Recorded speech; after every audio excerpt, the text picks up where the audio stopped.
ہر روز توبہ کی عادت ڈال لیں. خاص طور پر سوتے وقت توبہ استغفار کر کے سوئیں کہ یا اللہ آج کا دن جو بھی میں نے کیا تو مجھے معاف کر دے, اللہ تو مجھے معاف کر دے.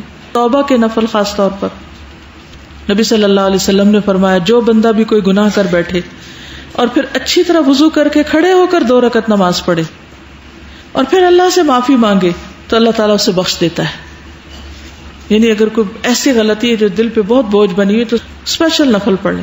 پھر یہ ہے کہ جب گناہ ہو تو فوراً ہی کوئی نیکی کر لیں. تو ہر روز کچھ نہ کچھ صدقہ کرنے کی عادت ڈالیں, چاہے چھوٹی سی چیز ہی کیوں نہ ہو, جو آپ کی استطاعت میں ہو. قرآن پاک میں آتا ہے ان الحسنات یذھبن السیئات, نیکیاں برائیوں کو دور کر دیتی. نبی صلی اللہ علیہ وسلم نے فرمایا جب تم میں سے کسی سے کوئی گناہ ہو جائے تو اس کے بعد نیکی کر لیا کرو. اذا اسأت فاحسن, سمپل سی بات ہے, غلطی ہوئی تو کمپنسیٹ کر لو فوراً. ایک اور حدیث میں آتا ہے اتبع السیئۃ الحسنہ, سیئہ ہو جائے تو اس کے پیچھے حسنہ لے آؤ, تمحوها, وہ اس کو مٹا دے گی. جیسے آپ سے کوئی غلط چیز لکھی جاتی ہے تو آپ یا وائٹو کرتے ہیں یا اس کو رب کرتے ہیں, تو یہ تھوڑی کرتے ہیں کہ بھی کوئی بات نہیں ہوگی غلطی اب رہے یہی, نہیں, فوراً اس کو اریز کرتے ہیں. تو اریز کریں ساتھ ساتھ. پھر اسی طرح والدین کے ساتھ کوئی حسن سلوک کریں, اس سے بھی برائیاں دور ہوتی ہیں. یہ توبہ کا ایک طریقہ ہے. ایک شخص نے رسول اللہ صلی اللہ علیہ وسلم کی خدمت میں حاضر ہو کے کہا یا رسول اللہ مجھ سے ایک بہت بڑا گناہ ہو گیا ہے, کیا میرے لیے توبہ کی گنجائش ہے؟ آپ نے فرمایا کیا تمہارے والدین زندہ ہیں؟ اس نے کہا نہیں. آپ نے پوچھا خالہ زندہ ہے؟ اس نے کہا ہاں. فرمایا جاؤ اور اس سے حسن سلوک کرو. کتنا خوبصورت مشورہ دیا آپ نے, کتنا پریکٹیکل وے بتایا. ہم لوگ بعضوں کا صرف وظیفہ ہی بتاتے ہیں, صرف بھاری بھاری کام بتاتے ہیں. اس طرح کے عملی زندگی میں قریب کے رشتہ داروں سے حسن سلوک جو ہے وہ پسندیدہ نیکیوں میں سے. جاؤ اس کے ساتھ اچھا کرو. تم والدین کے ساتھ نہ کرے تو خالہ کے ساتھ کہاں سے کریں گے؟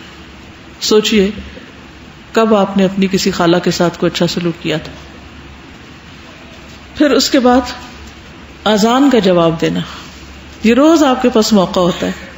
نبی صلی اللہ علیہ وسلم نے فرمایا مؤذن کی اذان سن کر جس نے یہ کہا اشہد ان لا الہ الا اللہ وحدہ لا شریک لہ وان محمدا عبدہ ورسولہ رضیت باللہ ربا وبمحمد رسولا وبالاسلام دینا, تو اس کے گناہ بخش دیے جاتے ہیں.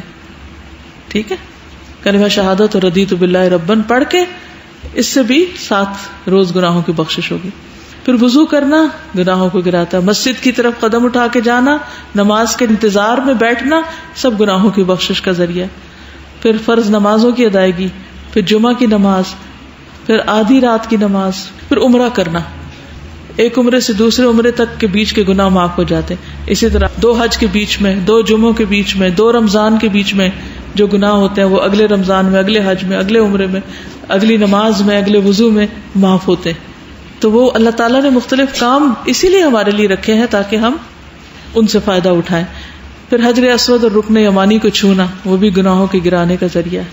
صدقہ کرنا, پھر سوار ہوتے وقت سبحان اللہ پڑھنا, اس سے بھی گناہ معاف ہوتے ہیں. ساتھ کہتے ہیں کہ ہم حضور صلی اللہ علیہ وسلم کے پاس بیٹھے تھے تو آپ نے فرمایا کیا تم میں سے کوئی ہر دن 1000 نیکیاں کرنے سے عاجز ہے؟ آپ کے پاس بیٹھے لوگوں میں سے کسی نے پوچھا ہم میں سے کوئی بھی آدمی ہر روز 1000 نیکیاں کیسے کرے؟ یعنی مشکل کام ہے نا 1000 نیکیاں روز.